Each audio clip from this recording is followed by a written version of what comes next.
but because perhaps the interest in this one is more specialist, but I think because of that we're going to have actually a more focused conversation.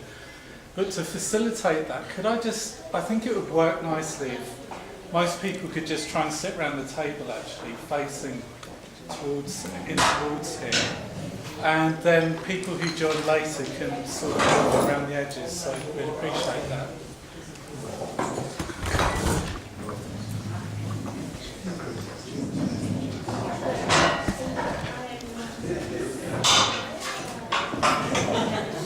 So I'd like to welcome everybody to this SWAP Breakfast seminar. People sitting at the back, if you could either sit around the table or move to the front please, just so we can bring everybody closer to the presenters, and that will make it easier for them. Do we also have a microphone? Okay, that's there, great. So the topic of this morning's SWAP Breakfast is the MPRDA, developmental or destructive. The MPRDA being the Minerals and Petroleum Resources Development Act of 2002. Yes. Right. And my name is Gavin Capps. I'm a senior researcher at SWAP and I'll be chairing the meeting this morning. We have three presenters. And so moving this way, I'm delighted to introduce Ingrid Watson. Ingrid is the Programme Manager for the Environmental Programme at the CSMI here at WITS. That's the Centre for Sustainability and Mining and Industry. Then we have Joshua Walker, who's currently a postdoctoral fellow at WISER, but Joshua did his PhD at the University of Chicago, and that was on artisanal diamond mining, mainly in the DRC. And then closest to me is May Hermanus. And May was formerly the director of the CSMI here at WITS. Before that, she was the Chief Inspectorate of Mines. And now she's the Executive Director for Natural Resources and the Environment at the CSIR. And is still attached to WITS, she tells me, which is great. So I'll hand over to the presenters. We're going to give them 20 to 25 minutes to make their presentation. And then from there, we'll have somewhere in the order of 40 minutes for questions and answers, and then after that we can end and we can have breakfast. Just to say one thing, which is the way I'll begin the question and answer session is with questions of clarification. So if you have any particular questions about terminology or meanings or whatever, we'll begin with those to clear that up, and then we can move into longer contributions and discussion. So over to you. Thank you.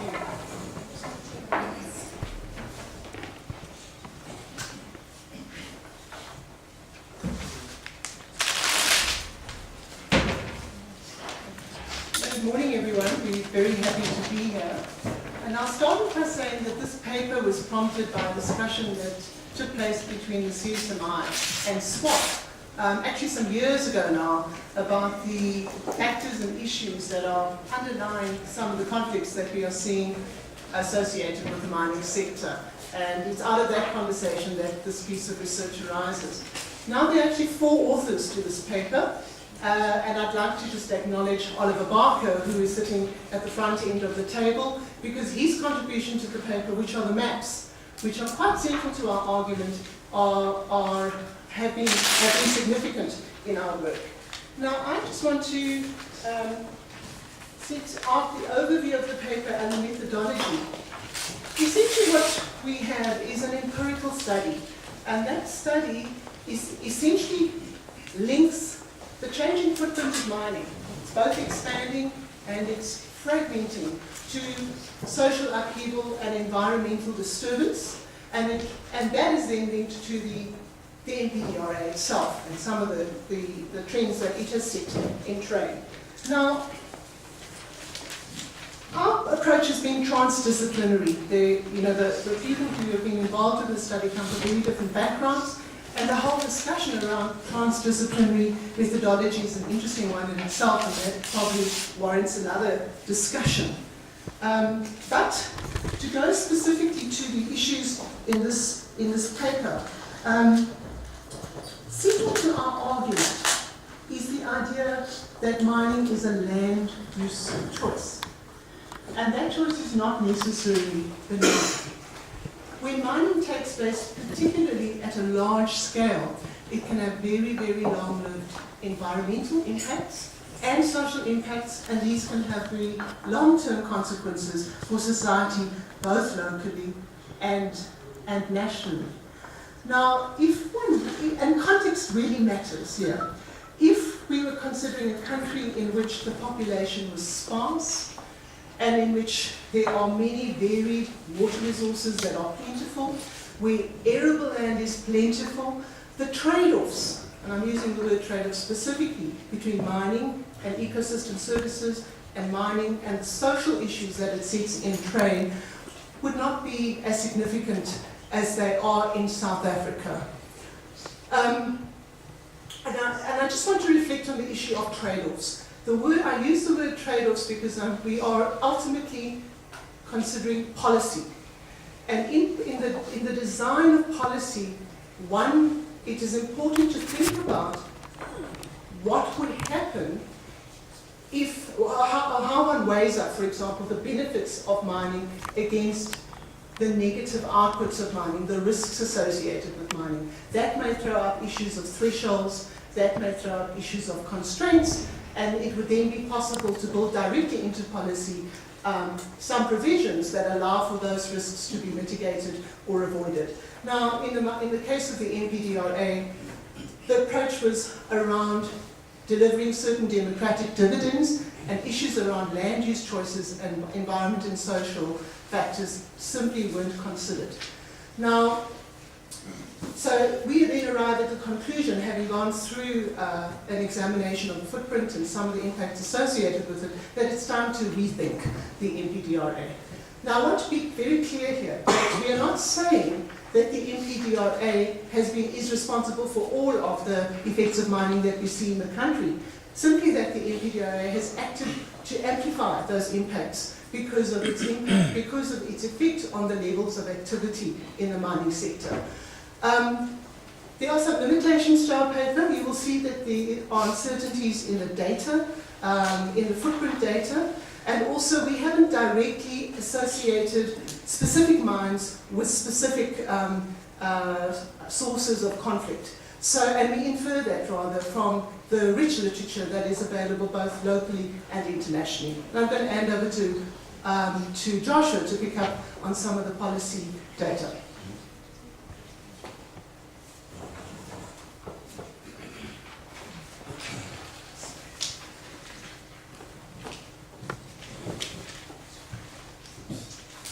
Okay, thanks very much, May. So I want to talk very briefly about what we see as being the important aspects of the NPRDA with regard to this paper. And I should say that we're quite indebted to some of the work of Fred Kaywood here from WITS, explaining the genealogy of the NPRDA coming from the green paper and the white paper, etc. And he in fact traces the origins of the sort of inspiration behind the NPRDA back to the Freedom Charter. And so that can be, we can debate that, but the idea that I want to get across is first of all that the NPRDA was designed to try to open up access to the fruits or the benefits of the mining industry to people who have been previously disadvantaged under apartheid South Africa. And so there are, say, two principal ways that it tried to do this. The first way is that it created two different kinds of mining permits. In other words, whereas before there was a kind of hoarding of mining permits by large companies, now under the NPRDA there are both what they call mining rights, which are for much larger pieces of land, as well as mining permits, which are for properties smaller than 1.5 hectares. The idea being that these smaller properties may allow people or may allow organizations with less capital to still enter into the mining industry. And then the second and probably best known provision of the NPRDA is the so-called use it or lose it clause, meaning that depending on which kind of permit or right you've obtained, you can't just sit on it indefinitely. There are time limits after which you must start to actually mine there in order to maintain that right. And so what we've seen is, in particular because of this use it or lose it clause, we've seen an acceleration in the actual mining activities.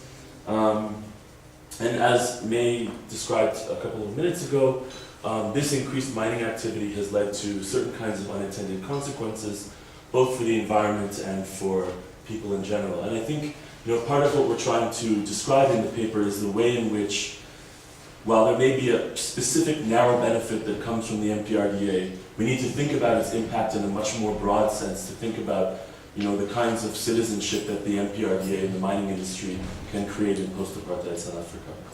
So I want to move on now to a couple of graphs that try to get at what this increased mining footprint is, and then I'll hand over to Ingrid Watson, who will show us some of Oliver's maps to look at this impact in a different way.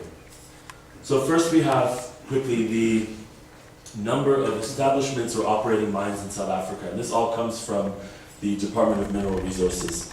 And I use the two terms because they themselves changed the terminology about 10 years ago. But the idea here is basically that we see that since 2002, there's been overall an increase in the number of mining establishments in the country. I'm going to move over now to the first of the two case studies that we have in the paper, which is platinum mining in the Northwest Province. And here we have a little bit more complex data.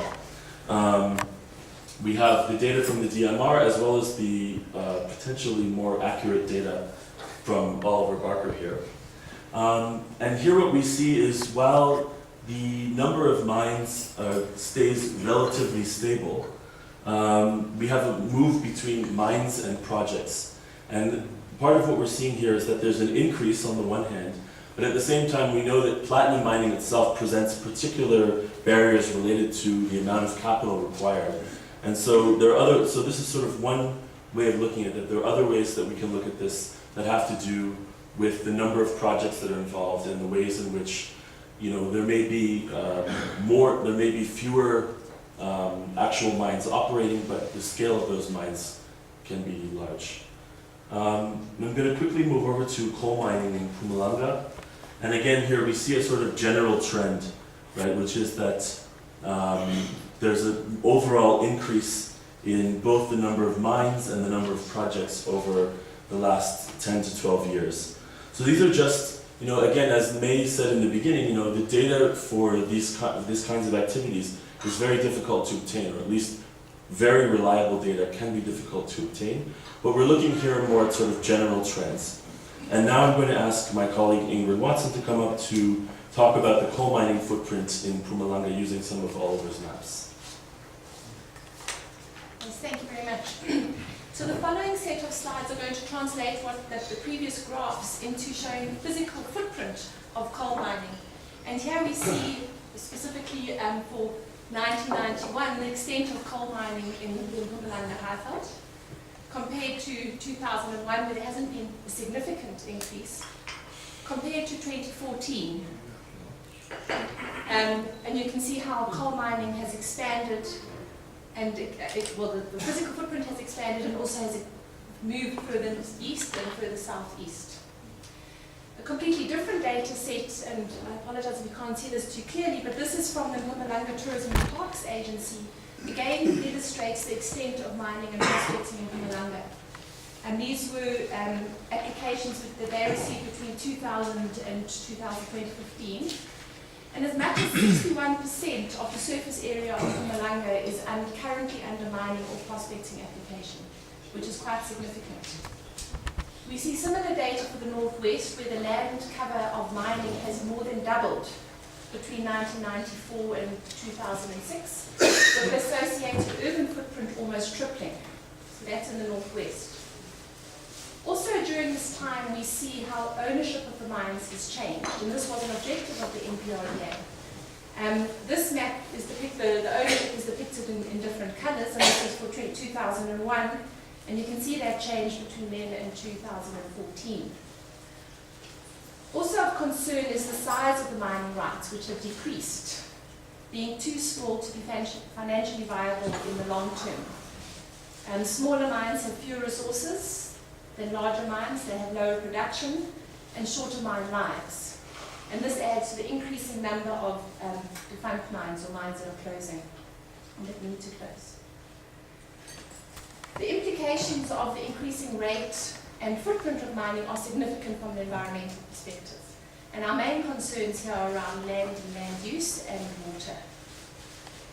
Where land is being mined, it excludes from other land uses. And even though the mines may not cover the entire portion of the mining license, it impacts significantly on the surface and adjacent land through things like dust, runoff, polluted groundwater, and subsidence. Land transformation impacts on the provision of ecological services and also increases the competition for productive land available for other purposes, such as grazing or agriculture. And that really brings us to the second issue, which is that of food production.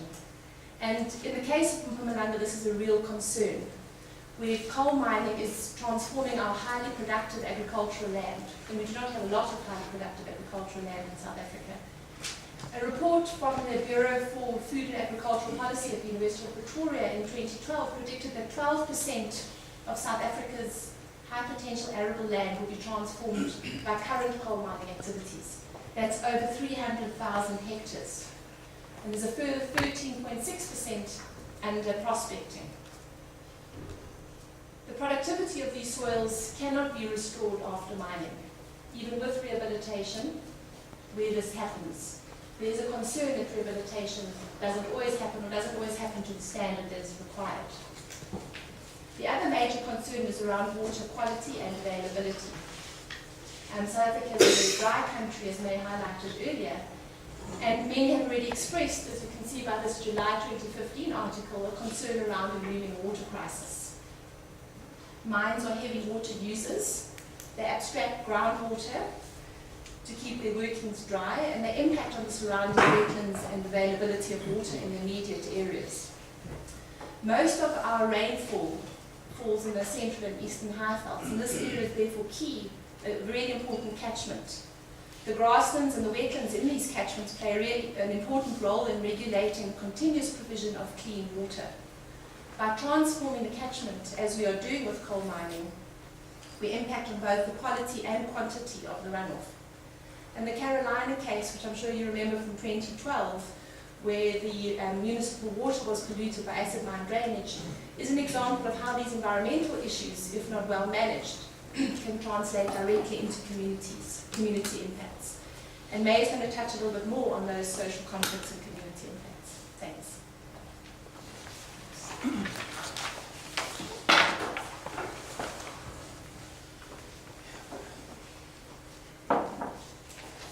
Obviously, the social and environmental impacts are not easily separated. And I just want to start off again by just looking at some of the fundamentals. Mining, as I indicated, is a land use choice. And in order to mine, land has to be acquired. And we just start off then with a fundamental problem in South Africa, that if we go back historically to the issues of land, tied up with our history of colonialization and the oppression of Africans, is dispossession, land dispossession. Now, when mining first got underway, a lot of the dispossession patterns that were already in place. And what mining did was that through the migrant labor system, it intensified this process of marginalization of African people who were first dispossessed of their land and then recruited to work in the mining sector and on farms under draconian conditions and for very, very low wages. And I don't have to tell you that the land questions in South Africa are not yet settled. So they still form the backdrop to many of the conflicts that we see unfolding in South Africa as the mining sector expands, particularly into territories where people were previously herded into. So against this backdrop, we now see the new emerging forms of conflict around the social and environmental conflict, which are associated directly with mining activities. And obviously the dynamics of the past play into this as well, adding different dimensions and other layers of complexity. Now in our paper we cite a number of studies from Mpumalanga and in the Northwest that essentially look at the at the types of conflicts and the kind of issues that are unfolding for communities directly associated with mine sites. And just to sum up what these are that communities experience, firstly, a loss of control over the developmental choices. They lose the ability to subsist, and they lose agrarian livelihoods for all of the reasons I think that Ingrid has already outlined. They lose a way of life as communities, as the demographics of communities completely change, as there's an influx of people into these mining areas. And that is particularly a phenomenon in developing countries. One that really sees that happening in countries that are developed, where mining is taking place alongside of other activities in an established, well-developed economy. Also, there's the loss of the landscape, and that landscape loss is usually permanent. Lastly, when mines close, because of the dependencies that have been set up in those districts, the communities are also then faced with economic hardship. Now, compounding this is the nature of the processes of consultation that take place between communities and mining houses. And very often what that means is, because of the language that is used in the mining sector as a whole, and I'm not only pointing to the private sector, but it's embedded in our policy as well, is the idea that mining land use is temporary and that the land can be restored to its original state. Now, obviously, if the conversations take place within that framework, and that framework also talks about the benefits that mining might bring, such as employment and so on, then it's invariable that mining communities have expectations of the sector that actually can't be met in practice. And then, of course, the other overlay in South Africa is the fact that the historic marginalization of African people that took place in a particular way, with its emphasis on ethnicity and attaching ethnic identities to reserves, to the homelands, to the Bantustans, it means that it's really heightened conflicts around over who should benefit from mining. And this is both arguments around who should participate in the ownership of mines and who has access to employment. And essentially, we have then current types of conflict